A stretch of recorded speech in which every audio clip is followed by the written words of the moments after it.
বাংলাদেশ সহ বিশ্বের ৮০টিরও বেশি দেশের পণ্যের ওপর ১০ থেকে ১২.৫% শুল্ক আরোপ করতে যাচ্ছে যুক্তরাষ্ট্র। বাংলাদেশ ছাড়াও নতুন শুল্ক আরোপের তালিকায় রয়েছে ভারত, পাকিস্তান, শ্রীলঙ্কা, চীন, জাপান, যুক্তরাজ্য, কানাডা, ইউরোপীয় ইউনিয়ন। শুক্রবার মধ্যরাত থেকে কার্যকর হচ্ছে নতুন শুল্ক। এ বিষয়ে বিস্তারিত আলোচনা করতে আমাদের সঙ্গে যুক্ত হচ্ছেন অর্থনীতিবিদ ডক্টর মোহাম্মদ শাহাদাত হোসেন সিদ্দিকী। ডক্টর মোহাম্মদ শাহাদাত হোসেন সিদ্দিকী, আপনাকে স্বাগত আমাদের এই আলোচনায়। আমরা শুরুতে আপনার কাছে জানতে চাইবো যে আমরা যেমনটি প্রতিবেদনে দেখছিলাম যে বাংলাদেশ সহ বিশ্বের ৮০টিরও বেশি দেশের পণ্যের ওপর ১০ থেকে ১২.৫% শুল্ক আরোপ করতে যাচ্ছে যুক্তরাষ্ট্র। এতে আমাদের উপর কি ধরনের প্রভাব পড়তে পারে?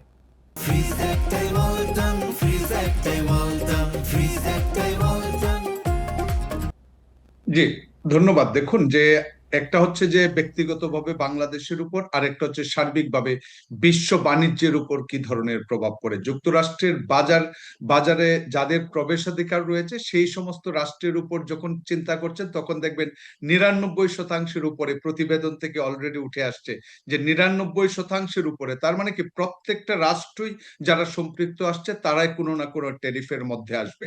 এখন বিষয়টা হচ্ছে, দেখেন, আমরা যখন অর্থনীতির আলোচনা করি তখন যেরকম একটা ব্যক্তির আলোচনা করি, একটা পরিবারের আলোচনা করি, রাষ্ট্রের ব্যবহার নিয়ে আমরা আলোচনা করি।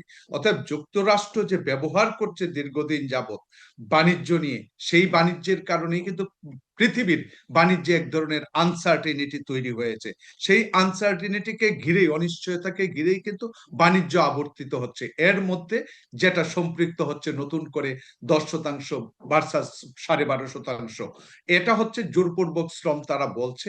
কিন্তু বিষয়টা হচ্ছে যে জোরপূর্বক শ্রমের যে উদাহরণ, যে আমি যে কোম্পানির কাছ থেকে আমি প্রকৃতপক্ষে জিনিসটা ইম্পোর্ট করি, সেই সমস্ত কোম্পানির লিস্ট যদি জনগণের কাছে পাবলিশ না করে, তাহলে কিন্তু জনগণ এটাকে ভিন্নভাবেই দেয়, পৃথিবীর সমস্ত রাষ্ট্রগুলাই ভিন্নভাবে দেয়। আমি কেন কথাগুলা বললাম, আপনি যখন দেখবেন যুক্তরাষ্ট্র যখন গতকালকে এই ডিসিশন নিচ্ছে, তার প্রতিবাদ যে সমস্ত রাষ্ট্র করেছে, তারা যে ভিন্ন মাত্রায় এখন ভাবনা শুরু করেছে, তারই প্রতিফলন। এখন আসি আপনার প্রশ্নে, যে বাংলাদেশ স্বাভাবিকভাবে যুক্তরাষ্ট্র একক রাষ্ট্র হিসাবে যুক্তরাষ্ট্রের সাথে বাণিজ্যিক সম্পর্কটা গভীর ইন এ সেন্স, যে আমরা প্রায় 7 থেকে 8 বিলিয়নের মতো আমাদের একটা এক্সপোর্ট রয়েছে যুক্তরাষ্ট্রে। অতএব একটা একক রাষ্ট্রে যখন আমার ট্যারিফের উপর প্রভাব পড়ে, তখন সেটাকে যখন আমরা বিবেচনায় নেই, তখন বেসিক্যালি আমার এক্সপোর্টের ক্ষেত্রে আঘাত হানবে কিনা, সেটা আমার উপর কি বর্তায় যেমন ভাবে নির্ভর করে, ঠিক আমার প্রতিদ্বন্দ্বী রাষ্ট্রের উপর। আমরা সবসময় অর্থনীতিতে আলোচনা করা হয় প্রতিযোগিতাটাই আপনি কি হচ্ছে তার উপর ভিত্তি করে। অতএব প্রতিযোগী রাষ্ট্রের কথা যদি তুলনা করেন, বিবিসির সংবাদ মাধ্যমে এখনো বিষয়টা যেহেতু একদম রিসেন্ট ঘটেছে, অনেক সংবাদ কোন দেশে 60টা রাষ্ট্রের কথা বলা হচ্ছে, কোনটায় আবার প্রেজেন্টেশনে আসছে 80টা 90টার কথা বলা হচ্ছে, কিন্তু প্রকৃতপক্ষে মনে হচ্ছে 60টি রাষ্ট্রকে তারা দুই ভাগে বিভক্ত করেছে। এক হচ্ছে 45টি রাষ্ট্র একটা গ্রুপ, আর হচ্ছে 15টি রাষ্ট্র একটা গ্রুপ। অতএব 12.5% এবং 10%, বাংলাদেশ পড়েছে 10% ট্যারিফের মধ্যে। আমি যতটুকু দেখেছি এবং তুলনা করেছি, তার সাথে যদি আমার প্রতিযোগী রাষ্ট্রের কথা তুলনা করেন, তাহলে প্রতিযোগী রাষ্ট্র হচ্ছে ইন্ডিয়া, পাকিস্তান, চীন। আমরা আরএমজি এক্সপোর্টকেই মাথায় রাখি, যেহেতু 85% এক্সপোর্ট আর্নিংস আসে একটা সেক্টর থেকে। অতএব সেই সমস্ত রাষ্ট্রগুলা বিবেচনা করলে আমার দেখা যাচ্ছে প্রতিযোগী রাষ্ট্রের উপর যখন 12.5%, বাংলাদেশের উপর যখন 10%, স্বাভাবিকভাবে আমার উপর যে অনিশ্চয়তার মাত্রা তৈরি হয়েছে, সেই অনিশ্চয়তার মাত্রাটা আমার ব্যক্তিগত অভিমত হচ্ছে সেটা কেটে যাবে। আমার প্রতিযোগী যখন বেশি মাত্রায় আঘাতপ্রাপ্ত হয়, তখন সেই জায়গাগুলোতে আমরা জানি ট্রেড শিফট হয়। অতএব পৃথিবীতে যেরকম আমেরিকা থেকে ট্রেড শিফট হওয়ার একটা পসিবিলিটি তৈরি হয়েছে কিছুটা, একইভাবে আমরা যদি আমাদের রিজনাল কান্ট্রি কম্পিটিং রাষ্ট্রগুলোর কথা চিন্তা করি, তার ক্ষেত্রে একটা ট্রেড ডাইভার্সন হবে, যে যার সাথে বাণিজ্য সম্পর্ক গভীর ছিল তার সাথে হয়তো কিছুটা যুক্তরাষ্ট্রের কমে যাবে, আবার কারোর সাথে বেড়ে যেতে পারে।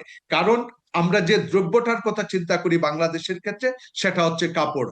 কাপড় হচ্ছে নিত্য প্রয়োজনীয় দ্রব্য, এবং আমরা সেটাকে বলি এসেনশিয়াল গুডস। অতএব এসেনশিয়াল গুডস এর ক্ষেত্রে ওই দেশেও কিন্তু দাম বাড়বে।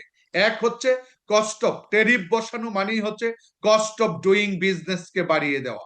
একই সাথে যদি আপনি চিন্তা করেন ওই দেশের মানুষও ট্যারিফ বসাচ্ছেন, মানে হচ্ছে প্রাইসটা কিন্তু ইনফ্লেট করে দিচ্ছেন, অতএব তারাও কিন্তু আঘাতপ্রাপ্ত হয়। অতএব সেই জায়গা থেকে এসেনশিয়াল গুডস যেহেতু আমি বলছি, এটা যেহেতু আমাদের নিত্য প্রয়োজনীয় দ্রব্য, সেই ক্ষেত্রে দাম বাড়া, এই যুক্তরাষ্ট্রের বাজারে ট্যারিফের কারণে যে দাম বৃদ্ধি হবে তার প্রেক্ষাপটে আমাদের তাদের চাহিদা যতটুকু কমার কথা ততটুকু প্রকৃতপক্ষে এসেনশিয়াল গুডস এর ক্ষেত্রে কমে না। এবং বাংলাদেশের একটা আর আলাদা সুবিধা আমি অলরেডি বলেছি যে ট্যারিফ অ্যাডভান্টেজ 10 ভার্সাস 12.5, এই বিভাজনটা বাংলাদেশ যেহেতু 10%, অতএব তার একটা comparative advantage in terms of the global trade সেটা বাংলাদেশ একটু পাবে। অতএব সেই কম্পেনসেশনটা হবে। আমার ব্যক্তিগত অভিমত, সেই ক্ষেত্রে বাংলাদেশ খুব বেশি আঘাতপ্রাপ্ত হবে না, বিশেষ করে আমি স্পেসিফিক্যালি যদি বলি আরএমজি এক্সপোর্টের ক্ষেত্রে টু দ্য ইউনাইটেড স্টেটস। জি, অবশ্যই আমরাও আশাবাদী যে আঘাতপ্রাপ্ত হবে না বাংলাদেশের অর্থনীতি। ধন্যবাদ অর্থনীতিবিদ ডক্টর মোহাম্মদ শাহাদাত হোসেন সিদ্দিকী আমাদের সাথে এই আলোচনায় যুক্ত হওয়ার জন্য।